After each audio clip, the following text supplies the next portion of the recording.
Olá, meus irmãos, a paz de Cristo. Eu sou Valdeir Contaifer. Estou falando aqui da Tailândia, do nordeste da Tailândia, na Ásia. E o objetivo dessa palavra é responder a pergunta que vocês fizeram a respeito de Jesus Cristo ser da descendência de Davi, descendência davídica. A gente vive dias, irmãos, em que surgem questões de pessoas que na verdade trazem todos os assuntos que já estão resolvidos, né? As pessoas trazem de novo. Elas questionam qualquer verdade ou qualquer fato ou qualquer coisa que tenha sido estabelecido durante a história. Alguns dizem que estão revisando a história, né?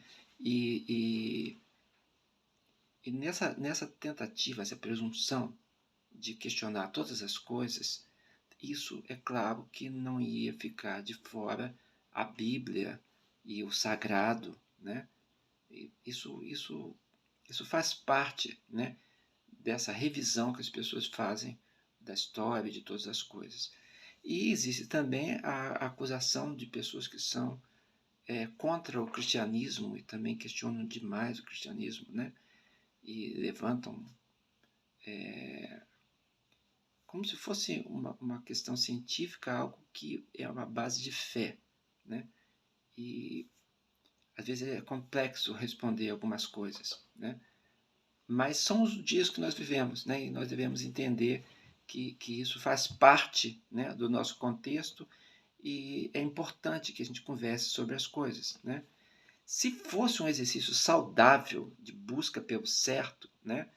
uma, uma, uma, uma dúvida verdadeira querendo se chegar a alguma coisa, a gente buscaria então todos os esforços para poder responder.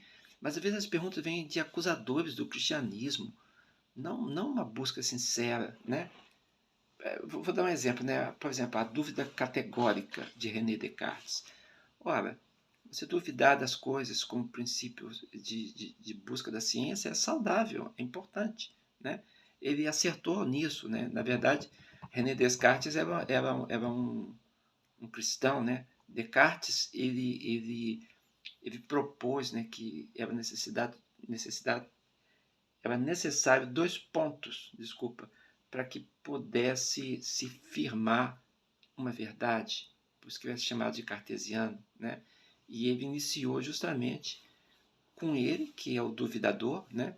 Ele fala, eu duvido, penso, logo existo.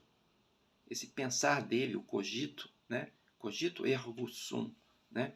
Essa frase que ele coloca em latim, quer dizer, eu sou um questionador, né? E eu não posso duvidar de que eu questiono. Então eu existo como questionador, como perguntador. E o outro ponto, né, para ter a base de você colocar isso dentro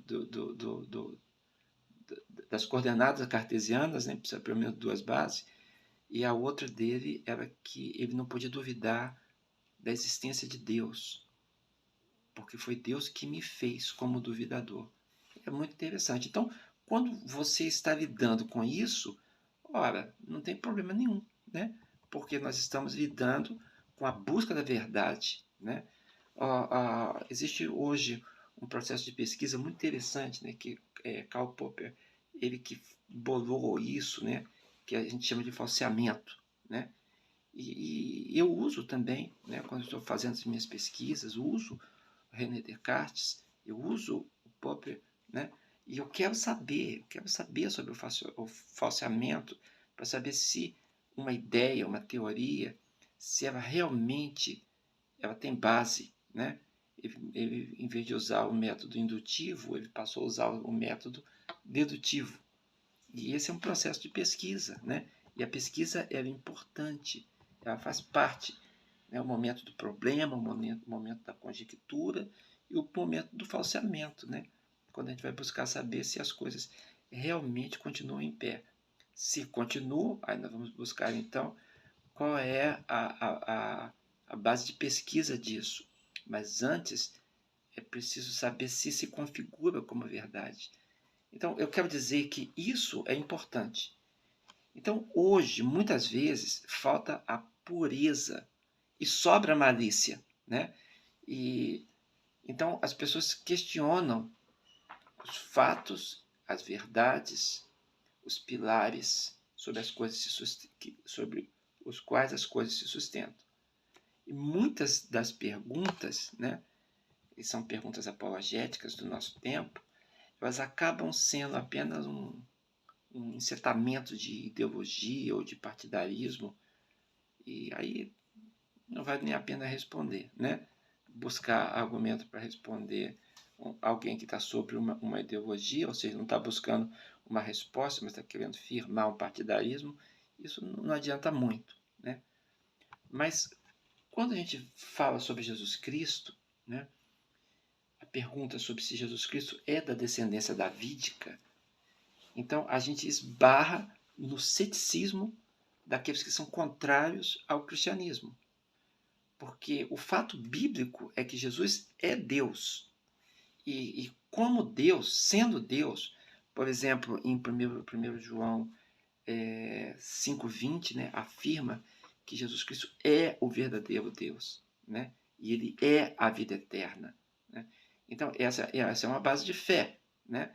O fato bíblico é Jesus é Deus, né?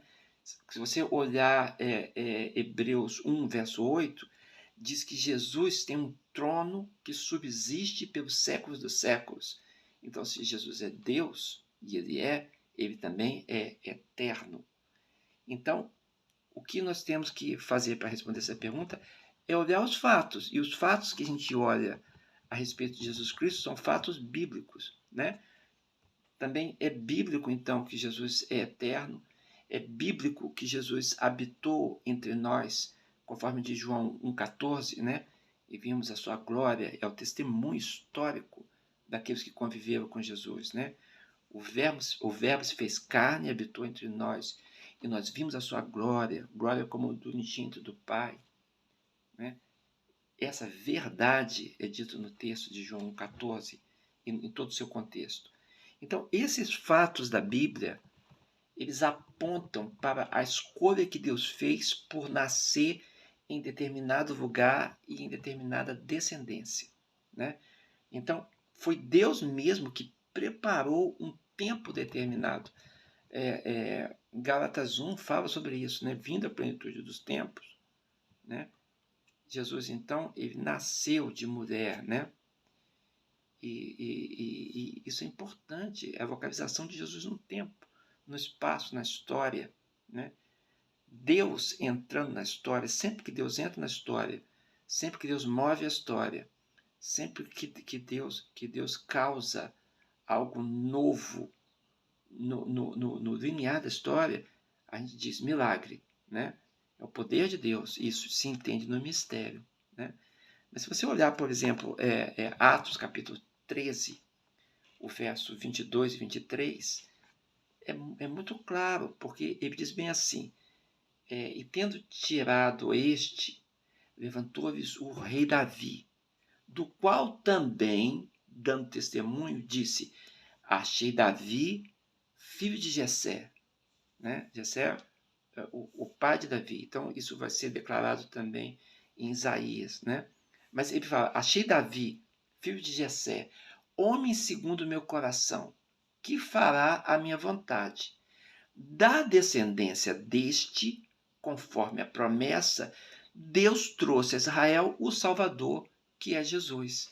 Então, essa declaração de Atos 13, 22 e 23, ela é objetiva e ela aponta com todos os pontos que a história pode dar, né, que Jesus, o Salvador, que veio como Salvador para Israel, e a gente sabe que foi oferecido também aos gentios, então nós dizemos que Jesus é o Salvador do mundo, né, por oferecimento, por oferta.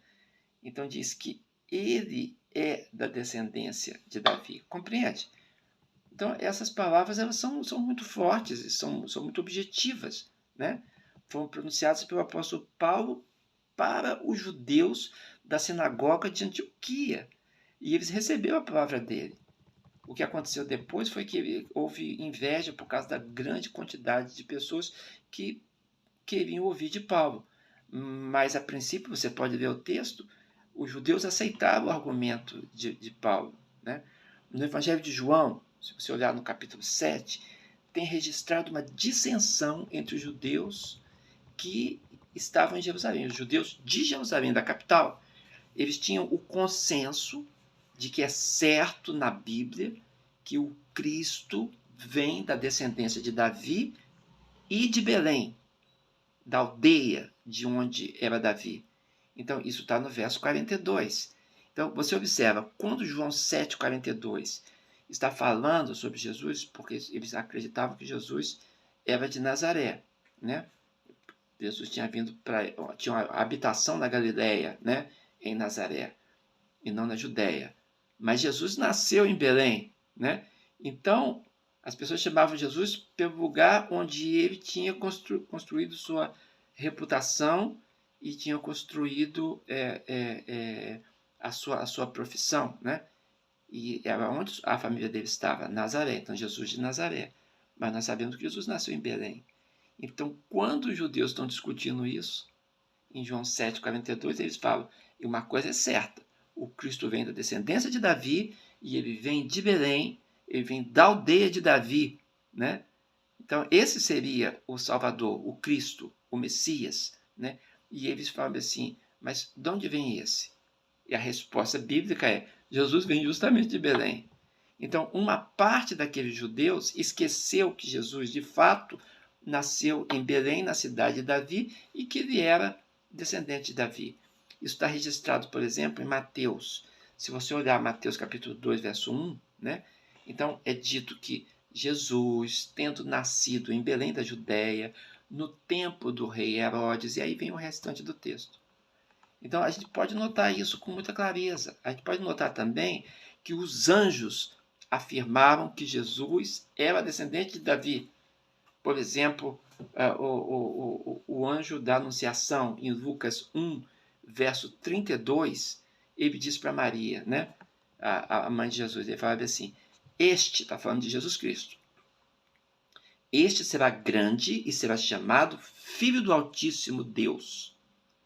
É uma forma forte de dizer, né, que Jesus será grande e será chamado Filho do Altíssimo Deus, o Senhor. É uma declaração bem profunda, né? Mas o texto é corrido, né? Ele não tem pausa, né? Nós fazemos a pausa hoje para a gente poder entender as coisas, né? Mas o texto vai falar que será grande, será chamado Filho do Altíssimo, e observa que Deus lhe dará o trono de Davi, seu pai. Vocês estão entendendo? Então, isso é muito forte, né? Porque é colocado Jesus diretamente ligado à descendência de Davi. Ora, esse texto de Lucas, declarado pelo anjo Gabriel, irmãos.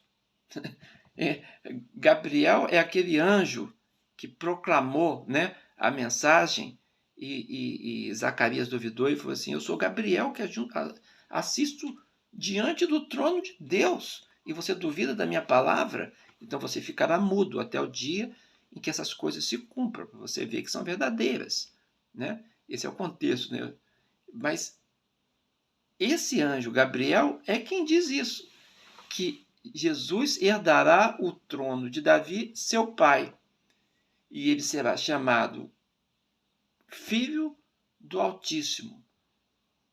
E Deus, o Senhor, vai lhe entregar dessa forma o trono. Em Isaías 11 também, se a gente for, é profetizado que Jesus nasceria da descendência de Jessé. Já falei, Jessé é o pai de Davi, né? Então Isaías 11 diz que Jesus nasceria, é um rebento que nasceria de Jessé, o pai do rei Davi. Essa profecia se refere unicamente a Jesus. Por quê? Porque Jesus é o único personagem da Bíblia sobre quem repousou o Espírito Santo, chamado no Antigo Testamento o Espírito do Senhor, nesse texto de Isaías 11. Né? Então, isso está testemunhando foi testemunhado por João Batista em Mateus 3,16, quando Jesus foi batizado e ele viu o Espírito de Deus descendo como pomba e vindo sobre Jesus. Ainda para confirmar isso, no verso 17, né, é dito que uma voz do céu dizia: "Este é o meu filho amado, em quem me comprazo." A voz do céu é a voz de Deus. Então, além do Espírito Santo repousar sobre ele, a voz de Deus, a voz do céu, confirma que Jesus é o Filho amado de Deus, sobre quem Isaías diz no capítulo 11 que repousará sobre ele o Espírito de Deus. E é isso que acontece. Então, se é verdadeiro que Isaías profetizou que o Espírito de Deus pousaria sobre ele, e João vê isso acontecendo, e que ele, então, é o rebento de Jessé, pai de Davi, quem Jesus é? É descendente de Davi. Observa que isso são testemunhos angelicais, são testemunhos proféticos, são testemunho apostólico, irmãos.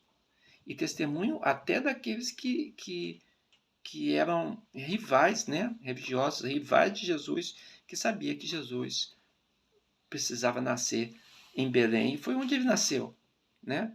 Então, esses são argumentos. É claro que podemos argumentar pela genealogia e mostrar, por exemplo, que o José que está falando dentro da genealogia, é o José pai de Maria, né? E o outro é o José esposo. Mas essas questões é questão para judeu, né? Eles que gostam de discutir genealogia. O apóstolo Paulo fala que não é bom a gente ficar discutindo genealogia, né?